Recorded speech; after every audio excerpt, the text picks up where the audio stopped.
Chris, what is our fourth main topic today? This one comes from Jeremy Veniki.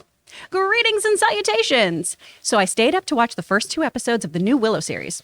You know what? So far, not bad. I didn't think it was incredible or anything, but I had a feeling it was going to be really flat, and surprisingly, it wasn't. Seeing the flashbacks to the original movie right off the start really brought me into the world. So for me, it's a solid start, and I'm looking forward to seeing where it goes. Wanted to ask what you guys thought of it. Thanks. All right, thanks a lot, Jeremy, for sending that in. And yeah, I stayed up last night. I was all bummed out with Andor over. It's like I'm so used to looking forward to a show on Tuesday at midnight that I can watch. And I was pleasantly surprised to realize that Willow was coming out last night. You know, I have not been tremendously excited about the Willow series, but the recent trailers that came out for it made me go, you know what? There's some potential here. And they released the first 2 episodes. Now, we're not going to go into big spoilery details here, but you know, the very opening of the show, having what's the character's name who marries Mad Mardigan, who gets together with Mad Mardigan? Saoirse? Oh, Saoirse. Yeah, like her narrating off the beginning. By the way, restored footage of the original Willow movie, which looked like it was shot yesterday. Seeing Val Kilmer, old footage of Val Kilmer, and then setting up the story. You're right. The way they started that series made me go, I already feel like I'm at home here. I really like the way they introduced that whole thing and set that whole thing up. I thought that was great. And I'm a big fan of Warwick Davis. I mean, this guy, whether he's doing comedy or whether he's just doing interviews or whether he's, characters, I just think he's tremendously entertaining. I didn't like it. I didn't like it. There is nothing in Willow. And listen, let me say right now, I understand I'm in the minority here because I'm reading a lot of the critics like it. I'm reading a lot of fan reaction. A lot of fans seem to really liked it. For me, there's nothing what I would say that was offensively bad about it. It's just that I watched it and it just felt like this is such a standard fantasy story.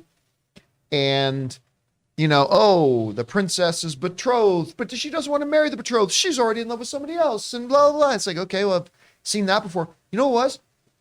It just lacked magic. And I'm not talking about literal magic like sorcery in the movie. I'm talking about that. There's something about movies like this, whether it's Princess Bride or something like that, where you're just watching the story and there's something magical about it. And it's an X factor that it's hard for me to quantify and put my finger on, but nothing about it dramatically felt particularly compelling. Nothing about it from a fantasy point of view felt particularly compelling. My favorite moments were Warwick Davis being on screen. Again, and I have no... And it takes a while to get there. It does take a while to get there. And I particularly don't have any qualms with any performance. I actually thought Tony Rivoli in it from the Spider-Man films, I actually really quite liked him. I liked all the performances. I think all the performances were quite good. But I got to the end of the second episode and I was just, I don't think I'm going to watch this anymore. Again, I didn't hate it. I didn't think there was anything offensively bad about it. I just found the lack of anything particularly magical about it. It was just kind of flat for me. Anyway, Rob, you had a chance to see the first couple of episodes of Willow. What did you think about it? I thought tonally it had an issue because they're speaking in current day vernacular and then they're not. It seemed to me like it wasn't taking itself seriously.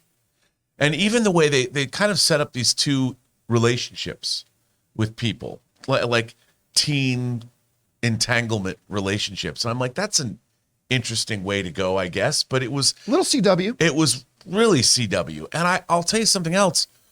I didn't like the production design. It looked like it was a CW show. I guess I'm so used to the reality of, say, Game of Thrones. They're shooting in Dubrovnik or down in Spain.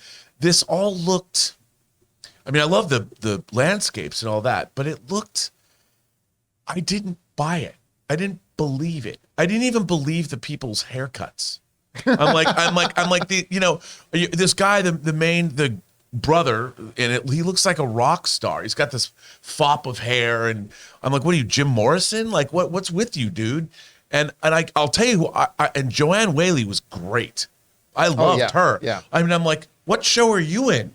It felt like every time they introduced a new character, like Joanne Whaley was great, and like her Kingsman guard, whatever, he was great. His voice. Yeah, I mean He's got a great those, voice, and that it was, and then there's this evil gets into the castle, and I'm like, oh, we're in a different show now. We're in a show with the actual, and then it goes back to, it was just all over the place, and I appreciated the first episode was almost an hour long. You know, that was interesting, and I just kind of wondered again. It felt like they didn't have a total handle on what show they were making. And I liked some of it, but I'll tell you this. I think we're going to get a lot of think pieces on YouTube about what they say this show, what's contained in it in terms of its politics and things like that, which I was like, oh, great. I didn't see any politics in the show. Oh. Well, I won't get, I don't want to get into that because I don't want us to be one of those. You'll wait. You'll see. Okay. You'll see. Okay. I still don't know. Let's talk about us here. I don't know what we're talking about. Yeah. What was that? I can't remember if it was a CW show, but it was like, it was a period piece centered around Mary, the Queen of Scots. Rain? Was that it it? Rain? Yeah, I think, yeah, Anne Something was like like that? obsessed with a show like that. I'm watching, it's like, it felt more like that. Like when I'd walk in the room and I'd see Anne watching that.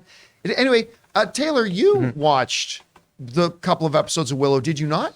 Yeah. What did you think about it? I was actually I had not seen the original movie until Monday. So Monday night I watched the movie and I liked it. Then last night I was staying up till midnight because like you, I was missing Andor. I watched the first episode last night and could not stay up for the second episode, but I woke up early this morning and watched the second episode. I had a lot of fun with the first episode. The second episode, a little bit not as exciting, but the first episode I think set up something really fun. I just wonder why when he says which finger, right? Why wouldn't you just pick the middle finger? That's what I Only wonder. people who've seen the episode will know what we're talking about. But that Or was the movie. That was ambiguous enough that people who didn't see the episode would know what we're talking about. I get there's some nice callbacks to the original movie. And you know what?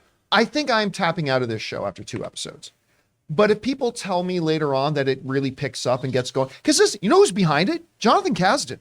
I know. Lawrence Kasdan's son, who was also did the